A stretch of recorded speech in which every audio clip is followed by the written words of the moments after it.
Olipa kerran varhaislapsuus, laman aika ja pohjoinen stadi. Ja nyt nostalgia, omat skidit ja halu kertoa, et tarinani alkoi Tapani vaini olla, perusilmä huuli pyöreä, se Tapani taisi olla. Oli meitä, minä, äiti sekä broidi viihty faija hetken verran ennen kuin kutsu uusi soidin. Kun silmän räpäys oli pari bonussysteeri, skidinä tottu viikonloppu file-systeemiin. Teki äiti aika duunin yksinhuoltajana, 2 elämänjanosta poika kasvatettavana. Broidin kanssa melkein 5 vuoden ikäero. Laatuajasta yhdessä joutui maksaa makeisvero. Siskot tarjosi ylle mekon sekä kimallusta. En vaihtais toisen yhtään kokemusta tai sisarusta.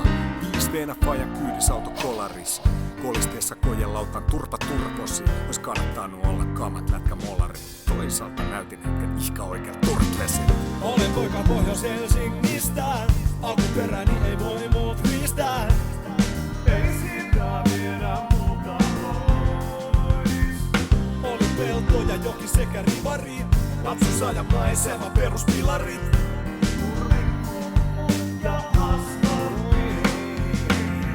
Tarkos piha monta leikki sekä frendiä. Niistä pari jäljellä, yksi pois jo pelistä. Hiekkalaatikolta soralle korjas korra, kaiuttiimät takapihan, räppi soi ja kunnolla volaa. Paras lähtö teini-ikä tuli kyllä otettu. 8 veenä fritsut kaulassa röökiin polkeutuu. Kun yritin peittää jäljet tussin, äiti arvasi. Joulurahalla hankin hyvitteeksi elämän kartongi. Underkutti, upperdekki täytyy olla mintti. Löykö farkun takataskus, sydän käyrä printti. Piti verkkareissa olla tasan 3 raitaa, 4 oli ihan nolla. Meidin Viro eikä China. Soitin pianoa ja halusin olla Karate Kidi. Ja kävin pitkän oppimäärän kantapään kouluun. Kurkkipotkut tarjos naaman naapurista skidi. On elämältä saanut monta lahjaa sekä kouluun. Olen poika Pohjois-Helsingistä.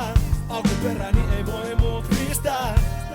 Ei sitä viedä multa pois. Rannan sillä kaitelta hypättiin. Pikkukosken kallioille kipas tykätiin. On käynyt yrittää hengittää.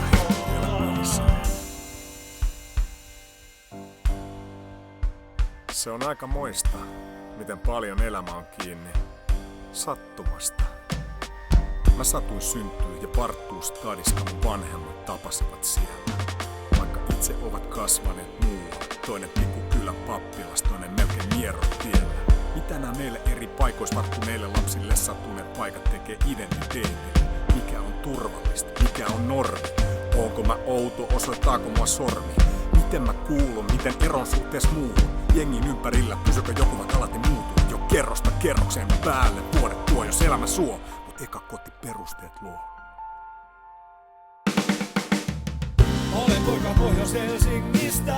Alkuperäni ei voi muut riistää. Ei sitä viedä multa pois.